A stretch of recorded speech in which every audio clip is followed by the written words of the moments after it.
예, 비하인드 뉴스를 시작하겠습니다. 박성태 기자가 나와 있습니다. 열어볼까요? 예. 예. 첫 번째 키워드는 컨벤션 역효과로 잡았습니다. 전당대회 얘기하는 건가요? 그렇습니다. 예. 보통 전당대회나 대선 주자 경선 등 정치적 큰 이벤트가 있을 때는 사람들의 관심이 높아지면서 지지율이 올라가는 것을 컨벤션 효과라고 하는데요. 예. 그런데 지금 민주당 전당대회를 앞두고 있지만 지지율은 오히려 떨어지고 있습니다. 잠깐 6월 말부터 지지율 그래프를 잠깐 보면 예. 6월 지방선거 이후에 57%로 가장 높은 지지율을 기록했다가 이후로 계속 떨어지고 있습니다. 전당대회 때문에 떨어지는 것 같진 않고 예, 떨어지는 추세에 전당대회가 뭐 별로 도움이 안 된다.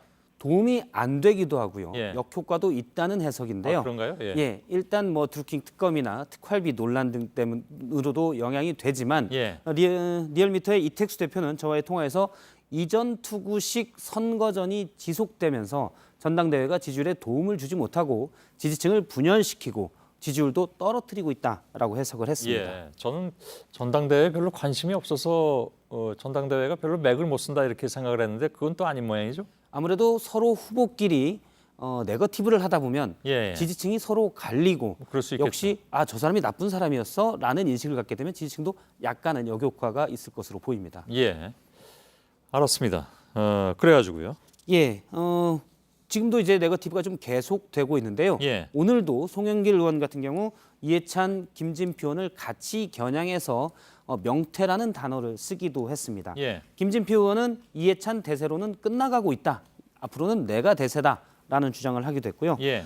이해찬 의원도 어떤 당의 비전을 밝히기보다는 친문 표심에 주력하는 모습을 보이고 있는데 이해찬 의원의 선거 포스터를 잠깐 보면 홍보물입니다. 지금 반고우에 씨 뿌리는 사람을 패러디해서 나온 홍보물인데요. 예. 왼쪽에 여론조사 지지율이 나오면서 대세론을 부각시키고 있고 지금 아래에 보면 우산을 쓴 모습이 나오는데요. 옆에 김경수 경남지사와 같이 우산을 쓴 모습입니다. 예. 예전에 쓴 사진을 아마 가져다 놓은 것으로 보이는데요. 친문 표심에 호소하고 있다고 보도되고 맨 우측에 잘 안 보이지만 칠선사에다 이해찬이라는 문구도 있습니다. 뭐 굉장히 많이 들어가 있네요. 많이 들어가 있는데 예. 우리 당이 어디로 가야 되냐? 이 비전은 없습니다. 예. 물론 씨 뿌리는 사람에서 그런 것들을 함축적으로 나타냈다라고 볼 수도 있겠지만 구체적인 것은 빠져 있고 그래서 이번 전당대회에서 당 후보들이 당의 비전을 보여주기보다는 서로 내가 친문이다 이런 예. 쪽으로 해서 부정적인 효과가 있다라는 말이 있고요. 당내에서도 지지 의원들이 나뉘고 있는데요. 친문 전해철 의원은 어제 소통의 리더십을 당대표가 가져야 된다라고 예. 강조를 했습니다. 그리고 역시 또 다른 친문 박범계 의원은 당대표로서 칼칼한 리더십이 필요하다 이렇게 얘기를 했는데요. 예. 구체적으로 누구를 지칭하진 않았지만 사실상 누구나 다 알 수 있는 후보를 지지한 겁니다. 김진표 의원 같은 경우 소통을 강조해왔고요. 칼칼하다는 말은 좀 거친 맛이 있다는 건데 예. 이해찬 의원을 지지한 것으로 보고 있습니다. 예. 두 번째 키워드 보죠. 두 번째 키워드는 뜨거운 논쟁으로 잡았습니다. 예. 무슨 논쟁입니까? 오늘 자유한국당의 심재철 의원이 주최한 건국 관련 토론회가 있었습니다. 몇 차례 계속 열고 있는데요. 심재철 의원은 1945년 8월 15일이 건국절이다라고 주장하는 측인데 예. 이 토론회에 김병준 자유한국당 비대위원장이 참석해서 인사말을 했는데 뜨거운 논쟁을 주문했습니다. 직접 들어보겠습니다. 예. 1919년을 우리가 건국일이라고 하든 아니면 1948년을 건국이라 하든 한 번은 뜨겁게 논쟁을 해볼 일이라고 생각을 합니다. 뭐 한 번이 아니라 그동안에 많이 논쟁했는데 이 문제는. 그렇습니다. 예, 예. 그런데요. 예, 뜨겁게 논쟁하라고 했지만 김병준 위원장은 정작 본인의 역사관은 뭐다라고 밝히진 않았습니다. 예.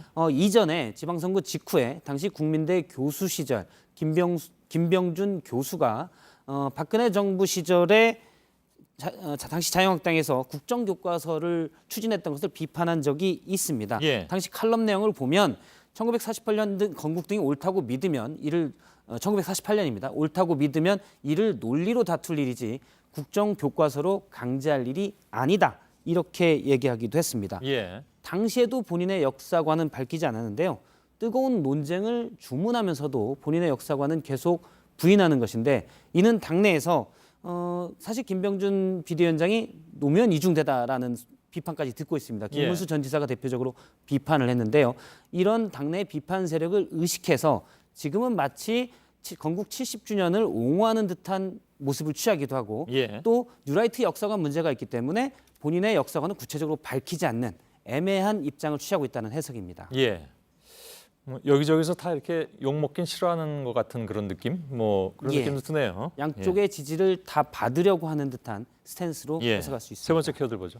세 번째 키워드는 안심하지 마세요로 잡았습니다.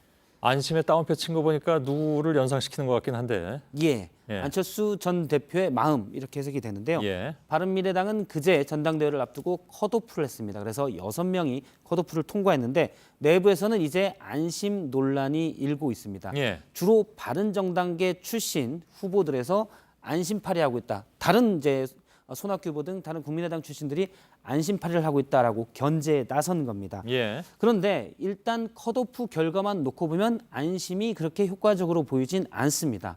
모두 11명이 출사표를 던졌는데 국민의당 출신이 7명, 바른정당 출신이 4명이었는데 바른정당 출신은 모두 통과를 했는데 국민의당 출신에서만 5명이 컷오프가 된 겁니다. 예. 안심이 서로 안심이 4개 있다라고 주장하다가 안심이 분산되면서 컷오프를 통과를 못한 것으로 해석이 예. 되고 있습니다. 그 안심 주인은 뭐라고 얘기합니까? 안심의 주인은 본인의 마음을 내비친 적은 없습니다. 다만 예. 측근들이 여러 후보에 갈려서 있으면서 안심이 과연 어디에 있냐라고 신경전을 벌이기도 했습니다. 예. 이번 컷오프에서 눈여겨볼 만한 사람이 또 한 명 있는데요. 바로 19대 권은희 전 의원입니다. 예. 컷오프를 6위로 통과를 했는데 여성 목이기 때문에 최고위원은 확정이 됐습니다. 아, 두 사람 이름이 같죠? 그렇습니다. 예. 바로 왼쪽에 19대 전 의원인 권은희 지금 분당 지역위원장이 최고위원에 출마해서 확정이 됐고요. 예. 그다음에 동명이인으로 같은 당의 국민의당 출신인 광주 광산을이 지역구인 권은희 20대, 19대 20대 의원이 있습니다. 그런데 광주에서 오른쪽 권은희 의원이 출마한 줄 알고 몰표가 나오면서 아, 그런가요? 왼쪽 권 의원이 이번에 컷오프를 통과했습니다. 아, 그런 경우도 있군요. 예, 당내 얘기가 광주 전남 지역에서 우리 쪽 지역구를 든 의원이 나왔으니 몰아주자라는 예. 얘기가 있었다고 합니다. 예. 알았습니다. 박성태 기자였습니다.